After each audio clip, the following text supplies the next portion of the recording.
അസ്സലാമു അലൈക്കും വറഹ്മത്തുള്ളാഹി വബറകാതുഹു. ബിസ്മില്ലാഹിർ റഹ്മാനിർ റഹീം. അൽഹംദുലില്ലാഹി റബ്ബിൽ ആലമീൻ വസ്സലാത്തു വസ്സലാമു അലാ അഷ്റഫിൽ മുർസലീൻ വഅലാ ആലിഹി വഅസ്ഹാബിഹി അജ്മഈൻ. അമ്മാ ബഅദ്. പ്രിയമുള്ള സത്യവിശ്വാസി വിശ്വാസിനികളെ, ഇതരമത സഹോദരങ്ങൾ ആരെങ്കിലും ഈ വിനീതൻ്റെ ശബ്ദം ശ്രവിക്കുന്നുണ്ടെങ്കിൽ ഇസ്ലാമിക അഭിവാദ്യങ്ങൾ അർപ്പിക്കുന്നു. ഞാൻ ഇവിടെ മുമ്പുള്ള വീഡിയോകളിൽ പറഞ്ഞതുപോലെ നമ്മുടെ അമലുകൾ, നിസ്കാരം, നോമ്പ് ഇതെല്ലാം പടച്ചവൻ ചോദ്യം ചെയ്യപ്പെടുക തന്നെ ചെയ്യും. എന്നാൽ നമ്മളുടെ അമലുകൾ മാത്രം കറക്റ്റ് ആയതുകൊണ്ട് നമ്മൾ സ്വർഗത്തിൽ പോകണം എന്നില്ല. നമ്മുടെ ഭാര്യയുടെയും മക്കളുടെയും അമലുകൾ ചോദിക്കപ്പെടും. അവർ മോശമായ വഴിയിലേക്കാണ് പോകുന്നതെങ്കിൽ ഭർത്താക്കന്മാരായ ഞാനും നിങ്ങളും പെട്ടുപോകും. അള്ളാഹു ആ ഒരു ദുരവസ്ഥയെ തൊട്ട് കാക്കുമാറാകട്ടെ. അതിന് റസൂലുള്ളാഹി സ്വല്ലല്ലാഹു അലൈഹി വസല്ലം തങ്ങൾ പഠിപ്പിച്ച ഒന്ന് രണ്ട് കാര്യങ്ങൾ മാത്രം പറയുന്നു. മക്കൾ എന്ന് പറയുന്നത് ഏറ്റവും വലിയ നിധിയാണ്. ഒരു ദാമ്പത്യ വല്ലരിയിൽ മക്കളില്ലേ, ആ ജീവിതം വളരെ ദുഃഖമയമാണ്. അങ്ങനെ ഒരു പാട്ട് തന്നെ, പഴയ ഒരു പാട്ട് തന്നെ ഉണ്ട്. അപ്പോൾ മക്കളില്ലാത്ത ഒരു ജീവിതം വളരെ ദുസ്സഹമാണ്. അങ്ങനെ ഒരു ഗതികേടിനെ തൊട്ട് മക്കളെ തന്നെ നമുക്കത് നിലനിർത്തുകയും മക്കളില്ലാത്തവർക്ക് ഈ റമദാൻ മാസത്തിൻ്റെ ബറക്കത്ത് കൊണ്ട് അത് നൽകുകയും ചെയ്യട്ടെ. എന്നാൽ മക്കളില്ലാത്തവർ നിരാശരാകാൻ പാടില്ലെന്ന് അള്ളാഹുവിൻ്റെ ഖുർആൻ പഠിപ്പിക്കുന്നു. 120 വയസ്സ് കഴിഞ്ഞ സക്കരിയ നബിക്ക് 98 വയസ്സ് പ്രായമായ ഭാര്യയിൽ യഹിയ എന്ന് പറയുന്ന പൊന്നുമോനെ നൽകി അള്ളാഹു അനുഗ്രഹിച്ചത് പരിശുദ്ധ ഖുർആൻ വളരെ വ്യക്തമാക്കുന്നു. എന്നാൽ ഹുലിക്കൽ ഇൻസാനു മിൻ അജിൽ, തിടുക്കം എന്ന് പറയുന്നത് മനുഷ്യന്റെ കൂടപ്പിറപ്പാണ്. അത് ഒരു കാരണവശാലും പാടില്ല എന്ന് അള്ളാഹുവിൻ്റെ ഖുർആൻ ഓർമ്മപ്പെടുത്തുന്നു. നമ്മുടെ മക്കളെ അന്യന്റെ സംസ്കാരം നമ്മൾ പഠിപ്പിക്കരുത്. എല്ലാ കുഞ്ഞുങ്ങളും, മുഹമ്മദിൻ്റെ വീട്ടിൽ ജനിക്കുന്ന കുഞ്ഞും ജോസഫിൻ്റെ വീട്ടിൽ ജനിക്കുന്ന കുഞ്ഞും സുമേഷിൻ്റെ വീട്ടിൽ ജനിക്കുന്ന കുഞ്ഞും കുല്ലു മൗലൂദിൻ യൂലദു അലൽ ഫിത്ര, എല്ലാ കുഞ്ഞുങ്ങളും ശുദ്ധ പ്രകൃതിയിൽ തന്നെയാണ് ജനിച്ചു വീഴുന്നത്. നബീന റസൂലുള്ളാഹി അവനെ ജൂതനാക്കുന്നത്, അവനെ ക്രിസ്ത്യാനിയാക്കുന്നത്, അവനെ പുത്തനാശയക്കാരനാക്കുന്നത് ആരാ? അവൻ്റെ മാതാപിതാക്കളാ. ഒരു കുഞ്ഞും ജൂതനായി ജനിക്കുന്നില്ല, ക്രിസ്ത്യാനിയായി ജനിക്കുന്നില്ല. കുല്ലു മൗലൂദിൻ യൂലദു അലൽ ഫിത്ര, ശുദ്ധ പ്രകൃതിയിൽ തന്നെയാണ് എല്ലാ കുഞ്ഞുങ്ങളും ജനിച്ചു വീഴുന്നത്. അതുകൊണ്ട് നമ്മുടെ സംസ്കാരം പഠിപ്പിക്കണം. അഴിമതിക്കാരനായ പിതാവിൻ്റെ മകൻ വളർന്നു വരുമ്പോൾ ഇത് കണ്ട് പഠിച്ച് അവൻ വലിയ അഴിമതിക്കാരനാകും. പലിശ വാങ്ങുന്ന ഒരാളുടെ മകൻ ജനിച്ച് വളർന്നു വരുമ്പോൾ അവൻ പലിശ വാങ്ങും. അതുപോലെ തന്നെ എപ്പോഴും അസഭ്യം പറഞ്ഞ ചീത്ത വിളിക്കുന്ന ചില സഹോദരിമാർ നമുക്കിടയിലുണ്ട്. അവർക്ക് അല്ലാഹു ഹിദായത്ത് കൊടുക്കട്ടെ, പുറത്തു കൊടുക്കട്ടെ. അവർ ഈ ചീത്ത വിളിക്കുമ്പോൾ ഈ മകൻ, ഈ കുഞ്ഞുമോള് ഇത് കണ്ട് പഠിച്ചിട്ട് നാളെ സ്കൂളിൽ ചെന്ന് വഴക്കിടുമ്പോൾ ഈ ഉമ്മ വിളിച്ച ചീത്ത കേട്ട് പഠിച്ചിട്ട് കൂട്ടുകാരികളെ ഈ മകനും മകളും വിളിക്കാൻ സാധ്യതയുണ്ട്. പിന്നെ അവൻ്റെ 12 വയസ്സ് കഴിഞ്ഞാൽ, 15 വയസ്സ് കഴിഞ്ഞാൽ അവൻ്റെ സുഹൃത്തുക്കൾ, അവൻ്റെ സംഘടനയിലെ സാഹചര്യങ്ങളൊക്കെ ഈ കുഞ്ഞിനെ വഴിതെറ്റിക്കും. അത് മാത്രമല്ല, വിവാഹം കഴിഞ്ഞിട്ട് കുട്ടികളില്ലാത്ത ദമ്പതികൾ ഒരർത്ഥത്തിൽ ഭാഗ്യവതികളാണ്. അള്ളാഹു കുട്ടികളെ വേണ്ട എന്നല്ല പറഞ്ഞത്. ഇത് മുഴുവൻ കേൾക്കുമ്പോൾ നിങ്ങൾക്ക് മനസ്സിലാവും. നല്ല രീതിയിൽ ജീവിക്കാൻ പറ്റാത്ത, അതായത് കുട്ടികളില്ലാത്ത ഭാര്യയും ഭർത്താവും സീരിയൽ കാണുന്നു, സിനിമ കാണുന്നു, ഇവർ രണ്ടുപേരും മാത്രമേ നശിച്ചുള്ളൂ. കുട്ടികളുള്ളവർ ഇത് കാണുമ്പോൾ ഇവർ സ്വയം നശിക്കുകയും ഇവരെ മക്കളെ പാശ്ചാത്യൻ്റെ ഈ സംസ്കാരം പഠിപ്പിച്ച് ആ കുഞ്ഞുങ്ങളെ കൂടി നശിപ്പിക്കുന്നതിൻ്റെ ശിക്ഷ അവർ ഏറ്റുവാങ്ങും. സൂറത്തുൽ കഹ്ഫിലൂടെ അള്ളാഹു പറയുന്നത് എന്താണ്? അൽ മാലു വൽ ബനൂന സീനത്തുൽ ഹയാത്തി ദുനിയ, സ്വത്തും സന്താനവും ദുനിയാവിൻ്റെ അലങ്കാരങ്ങളാണ്. അപ്പോൾ ആഡംബരം എന്ന് പറഞ്ഞാൽ ഒഴിവാക്കണം, അലങ്കാരം എന്ന് പറഞ്ഞാൽ വേണ്ടതുണ്ട്, വേണ്ടാത്തതുണ്ട്. ഇപ്പോൾ യൂട്യൂബ്, ഇത് നമ്മളിതിലൂടെ ഹറാമായ കാര്യങ്ങൾ കാണുമ്പോൾ അത് ആഡംബരമാണ്, ഹറാമാണ്, ഒഴിവാക്കണം. ദീനീ പ്രവർത്തനങ്ങൾക്ക് വേണ്ടി ഇത് നമ്മൾ ചുക്കാൻ പിടിക്കുമ്പോൾ അത് ആവശ്യമുള്ളതാണ് എന്ന് പറയുന്നത് പോലെ മക്കളും സമ്പത്തും വേണ്ട എന്നല്ല. അള്ളാഹുവിൻ്റെ റസൂല് സല്ലല്ലാഹു അലൈഹി വസല്ലം ഷറഫാക്കപ്പെട്ട, കളവ് പറഞ്ഞിട്ടില്ലാത്ത നാവ് കൊണ്ട് പറഞ്ഞില്ലേ, നല്ലവൻ്റെ കയ്യിലെ നല്ല പണം വളരെ നല്ലതാണ്.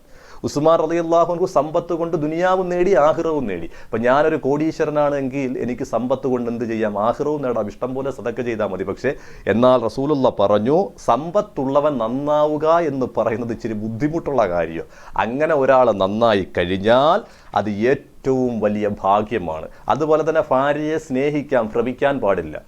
ഭാര്യയെന്നല്ല, ഒന്നിനെയും ഭ്രമിക്കാൻ പാടില്ല. നമുക്ക് ഭാര്യയോട്, മക്കളോട്, വാഹനത്തിനോട്, ആസ്തിയോട്, സ്വർണത്തോട് മോഹമാകാം, സ്നേഹമാകാം, ഭ്രമമാകാൻ പാടില്ല. നിന്റെ മാതാപിതാക്കളെടുത്ത് വിരൽ ചൂണ്ടി നിന്റെ ഭാര്യ സംസാരിക്കുമ്പോൾ നീ ചാരുകസേരയിൽ മലർന്നു കിടക്കുന്ന വെറും പെൺകോന്തനാണ് എങ്കിൽ അള്ളാഹിന്റെ റസൂല് പറഞ്ഞതെന്താ? നീ ഭാര്യയെ സ്നേഹിക്കുകയല്ല, ഭ്രമിക്കുകയാണ്. ഭ്രമം പാടില്ല, സ്നേഹമേ ആകാവൂ. അള്ളാഹിന്റെ റസൂല് സല്ലല്ലാഹു അലൈഹി വസല്ലം തങ്ങളുടെ ഒരാൾ വന്നിട്ട് പറഞ്ഞു, എൻ്റെ ഭാര്യയുടെ ശരീരത്തെ ആര് തൊട്ടാലും അവൾ പ്രതികരിക്കില്ല, ചുരുക്കി പറഞ്ഞാൽ ആർക്കും എന്തുമാകാം, അങ്ങനെ ഒരു പ്രകൃതിയാണെന്ന് പറഞ്ഞപ്പോൾ റസൂലുള്ളാഹി സല്ലല്ലാഹു അലൈഹി വസല്ലം തങ്ങൾ പറഞ്ഞു, അവളെ അങ്ങ് ഒഴിവാക്കിയേരെ, തലാക്ക് ചെല്ലിയേരെ. അപ്പോൾ ഈ സാധുവായ ഭർത്താവ് പറഞ്ഞു, എനിക്കത് പറ്റില്ല നബി എന്ന് പറഞ്ഞപ്പോൾ അള്ളാഹിന്റെ റസൂൽ എന്താ പറഞ്ഞത്? എന്നാ ചുമന്നുകൊണ്ട് നടന്നു.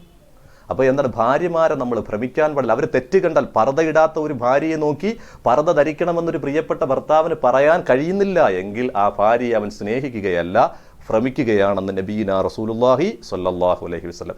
ഇനി ഈ നോമ്പുമായിട്ട് നിങ്ങൾ മനസ്സിലാക്കേണ്ട ഒരു കാര്യം, അള്ളാഹിന്റെ റസൂല് പറഞ്ഞു, ഒരു മനുഷ്യന്റെ കാര്യം അത്ഭുതം തന്നെ. ഒരു മനുഷ്യൻ ധാരാളം ധർമ്മം ചെയ്ത് ജീവിക്കുന്നു, മരിച്ചു പോയാൽ അയാളുടെ അനന്തര അവകാശി അതെടുത്ത് ചെലവഴിച്ചാൽ കൂലിയുടെ. ഉദാഹരണത്തിന് ഞാൻ ഒരു കോടീശ്വരനാണ് എന്ന് സങ്കല്പിക്കുക. ഉദാഹരണം, ഞാൻ എല്ലാ സാധുക്കൾക്കും സദക്ക ചെയ്യുകയാണ്.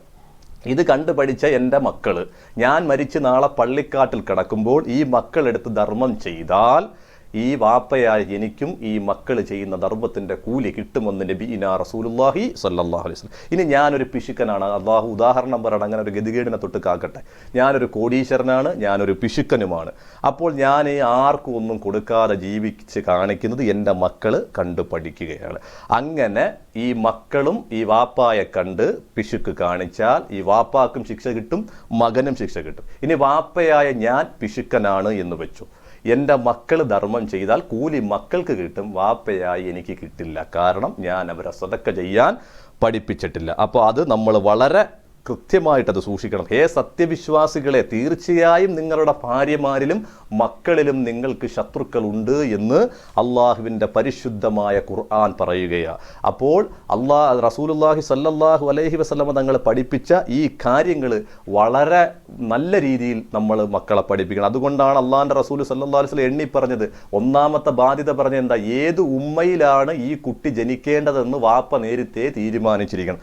അതായത് ഞാൻ കല്യാണം കഴിക്കുന്നതിന് മുമ്പ് എൻ്റെ മക്കൾ ഏത് പെണ്ണിലാണ് ജനിച്ചിരിക്കുന്നത് എന്ന് വെച്ചാൽ ആലങ്കാരികമായ ഒരു ഖുർആന്റെ ഭാഷയാണ്. അതിനർത്ഥം അല്ല, റസൂലുള്ളാഹി സ്വല്ലല്ലാഹു അലൈഹി വസല്ലം ആലങ്കാരികമായിട്ട് അത് പറഞ്ഞതാണ്. എന്താണ് അതിൻ്റെ അർത്ഥം? ദീനുള്ള ഒരു പെണ്ണിനെ നീ വിവാഹം കഴിക്കണം, എങ്കിലേ നിനക്ക് സാലിഹത്തായ മക്കളെ അതിലൂടെ സമ്പാദിച്ചെടുക്കാൻ പറ്റൂ. രണ്ടാമതായി ഓടിച്ചു പറയുകയാണ്, നല്ല പേരിടണം, ഓമന പേരും നന്നാവണം, വിളിപ്പേരും നന്നാകണം. ആരെങ്കിലും എൻ്റെ പേരും എൻ്റെ പിതാവിൻ്റെ പേരും കൂട്ടിച്ചേർത്ത് വിളിച്ചാൽ, അതായത് മുഹമ്മദ് അബ്ദുള്ള എന്നൊരു കുട്ടിക്ക് പേരിട്ടാൽ ആ വിളിച്ച പിതാവും വിളി കേട്ട കുട്ടിയും നാളെ എൻ്റെ കൂടെ സ്വർഗത്തിലാണെന്ന് നബി സല്ലല്ലാഹു അലൈഹി വസല്ലം പഠിപ്പിക്കുന്നു. മൂന്നാമത് പറഞ്ഞു, എന്താണ് പറഞ്ഞത്? നല്ല മര്യാദ കുട്ടികളെ പഠിപ്പിച്ചു കൊടുക്കണം, മദ്രസയിൽ അയച്ച് എന്ത് ചെയ്യണം? കുട്ടികളെ ദീൻ പഠിപ്പിക്കണം. നാലാമത്തതായിട്ട് അക്കീക്കത്ത് അറുത്തു കൊടുക്കണം. അക്കീക്കത്ത് അറുത്തു കൊടുക്കുക എന്ന് പറയുന്നത് പൈസ ഉള്ളവർക്ക് മാത്രമേ സുന്നത്തുള്ളൂ. ആദ്യത്തെ ഒരു കൊച്ചിന് മാത്രം മാമൂലായിട്ട് നമ്മൾ ചെയ്താൽ പോരാ, എല്ലാ കുഞ്ഞുങ്ങൾക്കും നമ്മൾ അക്കീക്കത്ത് അറുത്തു കൊടുക്കണം. അല്ലെങ്കിൽ ആർക്കും ചെയ്യരുത്. കഴിവുണ്ടെങ്കിൽ ഇത് ചെയ്യുകയും വേണം. എങ്കിൽ ബർത്ത്ഡേക്ക് വേണ്ടി ലക്ഷങ്ങൾ നമ്മൾ പൊടിക്കാറുണ്ട്, ഭാര്യമാർ ഭർത്താക്കന്മാരെ കൊണ്ട് ചെലവഴിപ്പിക്കാറുണ്ട്. എന്തേ ഒരു 100 പൊതി ഇറച്ചി ആ കുഞ്ഞിൻ്റെ പേരിൽ ആ നാട്ടിൽ കൊടുക്കാൻ നിങ്ങൾക്ക് പറ്റുന്നില്ല? ആ മൃഗത്തിൻ്റെ, അത് പോത്താണെങ്കിലും ആടാണെങ്കിലും ആ മൃഗത്തിൻ്റെ രക്തത്തുള്ളി ഭൂമിയിൽ വീഴുന്നതിനനുസരിച്ച് നിങ്ങളുടെ കുഞ്ഞുങ്ങൾക്ക് അള്ളാഹു ശുദ്ധി നൽകും, വിശുദ്ധി നൽകും. അനുസരണമുള്ള കുട്ടിയാകണമെന്ന് മാതാപിതാക്കൾ തന്നെ ചിന്തിക്കണം. എൻ്റെ മക്കൾ എന്നെ അനുസരിക്കണമെന്ന് ഞാൻ തന്നെ ചിന്തിക്കണം. ആ രീതിയിൽ അവരെ വളർത്തണം. അങ്ങനാണെങ്കിൽ മാത്രമേ അത് എന്ത് ചെയ്യത്തുള്ളൂ? ഉപകരിക്കത്തുള്ളൂ. അവസാനമായിട്ട് അള്ളാഹുവിൻ്റെ റസൂൽ സല്ലല്ലാഹു അലൈഹി വസല്ലം തങ്ങൾ പറഞ്ഞു, ഇത്തഖുല്ലാഹ, നിങ്ങൾ അള്ളാഹുവിനെ സൂക്ഷിക്കുന്നുണ്ടെങ്കിൽ വഅദ്ലു ഫീ ഔലാദിക്കും, നിങ്ങളെ മക്കളോട് നിങ്ങൾ നീതി പുലർത്തിയിരിക്കണം. ഇന്ന് വാപ്പമാർ ചെയ്യുന്ന പരിപാടി, ഇയാൾക്ക് കൂറുള്ള മകനെ വിളിച്ചിട്ട് അല്ലെങ്കിൽ കൂറുള്ള മകളെ വിളിച്ചിട്ട് അതാ ബിസിനസ് ഇട്ട് കൊടുക്കുന്നു, വാഹനം എടുത്തു കൊടുക്കുന്നു. വാപ്പ, നിന്റെ ഒരു സുബ്ഹാനല്ലാഹ് ഒരു അമലും സ്വീകരിക്കുകയില്ല, നിന്റെ ഹജ്ജും ഉംറയും എല്ലാം അള്ളാഹു നിന്റെ മുഖത്തേക്ക് തന്നെ വലിച്ചെറിയും. എല്ലാ മക്കളിലും തുല്യനീതി. അപ്പോൾ പറയും, മരിച്ചിട്ട് എടുത്തോ, മരിച്ചു കഴിഞ്ഞാൽ അനന്തരം കൃത്യമായി കിട്ടുക നീ തരണ്ട. പക്ഷേ ജീവിച്ചിരിക്കുമ്പോൾ ഒരാൾക്ക് വേണ്ടി കൊടുക്കാൻ പാടില്ല. എല്ലാ മക്കൾക്കും നീതി ലഭ്യമാക്കണമെന്ന് അള്ളാഹുവിൻ്റെ റസൂൽ സല്ലല്ലാഹു അലൈഹി വസല്ലം. ഇൻഷാ അള്ളാഹ് ഈ അമലുകൾ നമ്മുടെ മക്കളിൽ പകർത്തി ജീവിക്കണം. ആദ്യം എന്നോടും ശേഷം നിങ്ങളോടും വസിയത്ത് ചെയ്യുന്നു. എനിക്കും ഈ വീഡിയോ സംപ്രേഷണം ചെയ്യുന്ന സാധുക്കളായ സഹോദരങ്ങൾ, ഇതുമായി സഹകരിക്കുന്നവർ എല്ലാവർക്കും അള്ളാഹു എല്ലാവിധ മഗ്ഫിറത്തും ഈ രണ്ടാമത്തെ 10 നൽകട്ടെ. വാഹിർ ദഅ്വാനാ അൽഹംദുലില്ലാഹി റബ്ബിൽ ആലമീൻ. അസ്സലാമു അലൈക്കും.